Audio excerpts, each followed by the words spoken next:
اس بچی سے پیار کر رہا ہے، ابھی باپ کو بتایا نہیں ہے۔ اس کے بعد کہتی ہے میں ایک بات کہوں میرے سردار، میں نے سوچا یہ تھا کہ آپ کو صحیح نہ بتاؤ، میں نے پہلے آپ کو بتایا تھا کہ یہ پڑوس میں رہنے والے کی بیٹی ہے، حقیقت یہ ہے میری اور تمہاری آخری نشانی ہے، خدا کے واسطے اسے معاف کر دو۔ اس لیے 12 بیٹیاں یا 13 بیٹیاں تم زندہ درگور کر چکے ہو، اس کے علاوہ کون سی ہماری نشانی ہوگی جسے دیکھ کر ہم جئیں گے؟ کون سی ہماری نشانی ہوگی؟ دنیا جسے دیکھ کر کہے گی فلاں اس کا باپ ہے، فلاں اس کی ماں ہے، اللہ پر خدا کے واسطے اسے معاف کر دو، چھوڑ دو، اس پر تمہیں رحم نہیں آتا ہے، یہ تمہاری شہزادی ہے، تمہاری بیٹی ہے۔ اس نے جب اتنا سنا ہے کہ ہماری بیٹی ہے، ہمارے ہی گھر میں پڑ رہی ہے، اتنا سننے کے بعد رات کا جب وقت آتا ہے اب اس کے دماغ میں چڑھ گیا ہے کہ حسن میرے گھر میں پڑ رہی ہے، شیطان میرے گھر میں پڑ رہی ہے، اللہ پر اب خیال کرتا ہے رات کا وقت قریب ہونے لگا ہے،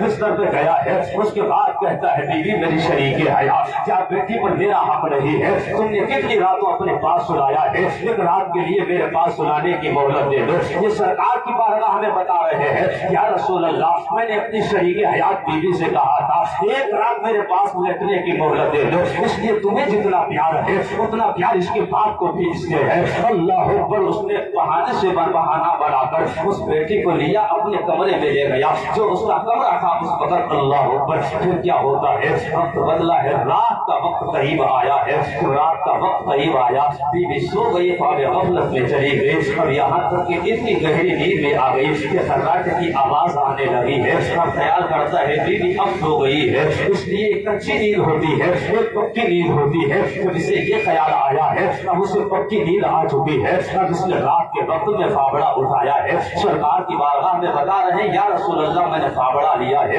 اور اس بیٹی کو لیا ہے، میں رات کے وقت میں چل دیا ہوں۔ بیٹی نے کہا تھا بابا مجھے کدھر لے کر جا رہے ہو؟ تو میں نے بیٹی سے کہا تھا میں تمہیں بازار لے کر جا رہا ہوں، ایک ضرورت کے لیے تمہیں لے کر جا رہا ہوں، ایسے ہی اتنا کہا تو بیٹی باپ کی انگلی پکڑ کر چلتی رہی۔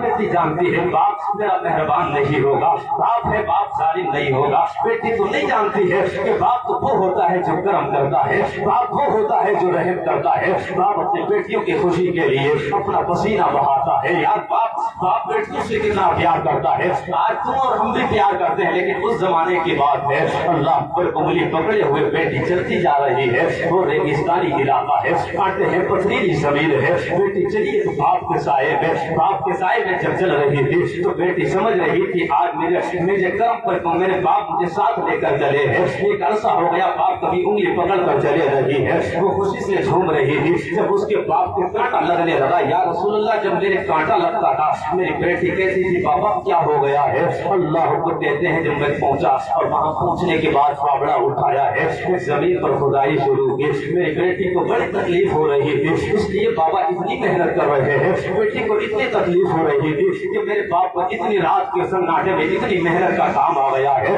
وہ سمجھ نہیں تھی کوئی کام کرنے کے لیے آئے ہیں، ننھی سی بچی کیا جانتی ہے آج اس کا باپ ظالم بن کر آیا ہے، اللہ اکبر، بچی یہی سمجھ رہی ہے یہ باپ ہے تو مشفق ہوگا، یہ باپ ہے میرا تو کرم کرنے والا ہوگا، اللہ اکبر۔ بیٹی جب دیکھتی رہی ہے اس کے بعد قبر کھودتے جا رہے ہیں، یا رسول اللہ میں نے قبر جب کھودی ہے تو اس ننھی سی بچی نے اپنا آنچل اٹھایا ہے، آنچل اٹھانے کے بعد میرے قریب میں آئی ہے، آنے کے بعد کہتی ہے بابا بڑی محنت پڑ رہی ہے، آپ کے ماتھے پر پسینے کا پسینہ نظر آ رہا ہے، اس نے اپنے دوپٹے سے میرا پسینہ پہنچا ہے، اللہ اکبر۔ یہ بیٹیاں ہوا کرتی ہے کہتے ہیں یا رسول اللہ جب اس نے میرا پسینہ پہنچا ہے تب بھی مجھے کرم نہیں آیا، تب بھی مجھے رحم نہیں آیا، میرا دل نہیں پسینہ آ رہا ہے، مجھ پر رحم نہیں آیا۔ اس کے بعد میں نے کیا ہے جب قبر تیار ہو گئی ہے بچی کو اٹھایا ہے قبر میں لٹایا، جب سے ہی بچی کو قبر میں لٹایا ہے اس کے بعد بچی کے جسم پر مٹی ڈالنے لگا،